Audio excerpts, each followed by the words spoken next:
میرا نام سید عظمت علی شاہ ہے. میں ایک پرائیویٹ اسکول کا جو ہے ٹیچر ہوں. برادر شفیع صاحب سے میرا سوال ہے. سوال کرنے سے پہلے میں اللہ کے سلطنت کے حقیقی وارث کون، اس پر آپ کی جو تفصیلی اس موضوع پر آپ نے جو گفتگو کی ہے تو اس سے ہمارے علم میں کافی اضافہ ہوا ہے ماشاءاللہ. ہم بھی اس فیلڈ میں کام کرتے رہتے ہیں لیکن آپ کی تقریر سے ماشاءاللہ بہت زیادہ ہم کو فائدہ محسوس ہوا. میں آپ سے اس سلسلے میں ایک سوال یہ کرنا چاہتا ہوں کہ حضرت ابراہیم علیہ السلام اسماعیل علیہ السلام کو لے کر جو ہے قربانی کے لیے ذبح کرنے کے لیے جاتے ہیں، لیکن ہمارے کرسچنس بھائی جو ہے یہ کہتے ہیں نہیں اسماعیل نے بلکہ اسحاق علیہ السلام کو جو ہے ذبح کرنے کے لیے لے جاتے ہیں. تو بائبل میں کیا اس کا کیا ذکر کیا گیا ہے؟ اس پر تھوڑا سا سوال کا جواب چاہتا ہوں آپ سے میں. وعلیکم السلام ورحمۃ اللہ وبرکاتہ. ماشاءاللہ بہت بہترین سوال کیا. میں میری تقریر میں بھی اس کا ذکر کرا تھا. اگر کبھی موقع ملیں گا تو انشاءاللہ اس عنوان پہ تفصیلی ایک بیان کروں گا انشاءاللہ. ابھی آپ سوال کیے تھے ابراہیم علیہ السلام اپنے اسماعیل علیہ السلام بیٹے کو قربانی دینے لے کے گئے تھے. بائبل میں اس کا تذکرہ کیسا ہے؟ قرآن میں اگر ہم دیکھیں گے، قرآن میں سورہ صافات سورہ نمبر 37 آیت نمبر 99 سے لے کے 113 تک اگر ہم دیکھیں گے، وہاں پہ واضح طور پر ہم کو معلوم ہوتا ہے کہ ابراہیم علیہ السلام اپنے اکلوتے بیٹے اسماعیل علیہ السلام کو قربانی دینے کے لیے آگے بڑھے. یہ قرآن کہتا ہے. اب سوال یہ اٹھتا ہے، ہمارے عیسائی بھائی نے یہ مانتے ہیں کہ اسحاق علیہ السلام کو قربانی دینے کے لیے ابراہیم علیہ السلام آگے بڑھے تھے. اب سوال یہ ہوتا ہے کیا بائبل میں کیا ہے؟ کیا بائبل میں ابراہیم علیہ السلام اسحاق علیہ السلام کو قربانی دینے کے لیے آگے بڑھے ایسا ہے کیا؟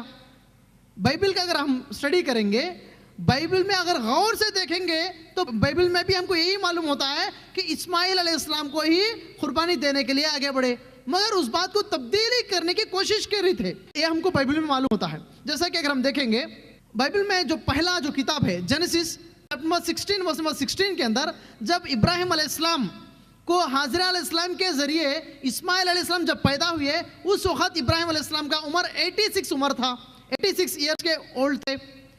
اور جینیسس چیپٹر 21 ورس نمبر 5 کے مطابق جب سارہ علیہ السلام کے ذریعے سے اسحاق علیہ السلام جب ابراہیم علیہ السلام کو پیدا ہوئے، جب ابراہیم علیہ السلام کا عمر 100 سال ہے بائبل کے مطابق.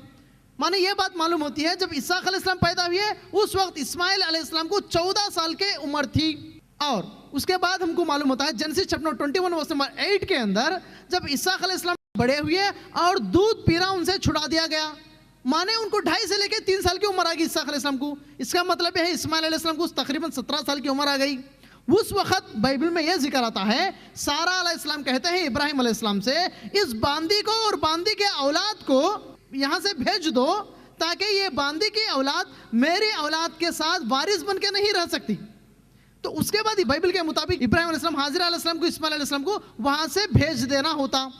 اس کا ذکر ہم کو ملتا ہے جینیسس چیپٹر 21 ورس نمبر 14 کے اندر. وہ کیسا بھیج رہے ہیں؟ چند روٹیوں کا انتظام کرے، پانی کا انتظام کرے اور اس لڑکے کو حاجرہ علیہ السلام کو دے کے بھیج رہے ہیں. اس لڑکے کو حاجرہ علیہ السلام کیسا لے کے جا رہے ہیں؟ جینیسس چیپٹر 21 ورس نمبر 14 میں اس لڑکے کو اپنے کھاندے پہ ڈال کے لے کے جا رہے ہیں. مانے چھوٹے لڑکے کو، چھوٹے بچے کو جیسا وہاں پہ دکھا دیا. میرا سوال یہ ہے، یہاں پہ سوال یہ پیدا ہوتا ہے 17 سال کے عمر کا لڑکے کو کھاندے پہ لے کے کیسا جا رہے ہیں حاجرہ علیہ السلام؟ تو یہاں پہ تبدیلی کرنے کی کوشش کرے سے جو ہم کو یہاں پہ واضح طور پہ معلوم ہوتی ہے. اور اس کے بعد کے اس میں حاجرہ علیہ السلام نے اس لڑکے کو اپنے ہاتھوں میں لے کے جا رہے ہیں. جب پانی ختم ہو گئے پیڑ کے نیچے ڈالے اور پانی کے لیے ڈھونڈ رہے ہیں. اگر حقیقت میں 17 سال کا لڑکا ہوتا تو خود امی جان سے کہتا، امی جان آپ یہاں بیٹھیے میں پانی ڈھونڈ کے لے کے آؤں گا. وہاں پہ ہو رہا ہے لڑکے کو نیچے ڈالے. اس کے بعد خداوند فرماتا ہے، اس کے بعد کہ اس میں خداوند فرماتا ہے حضرت تم اپنے بچے کو لے اپنے ہاتھ میں سنبھالو. کیا 17 سال کے لڑکے کو ہاتھ میں سنبھال سکتی ہے کیا عورت؟ یہ کئی سوالات پیدا ہوتے ہیں. یہاں پہ واضح طور پہ معلوم ہوتا ہے کہ تبدیلی کی گئی.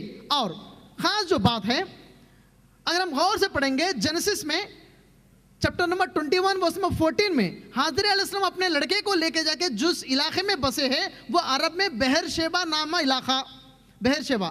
اور اسی چیپٹر میں جینیسس چیپٹر 21 ورس نمبر 31 سے لے کر 33 تک ابراہیم علیہ السلام بھی بحر شیبہ علاقے میں بسے ہوئے تھے، وہی علاقے میں تھے.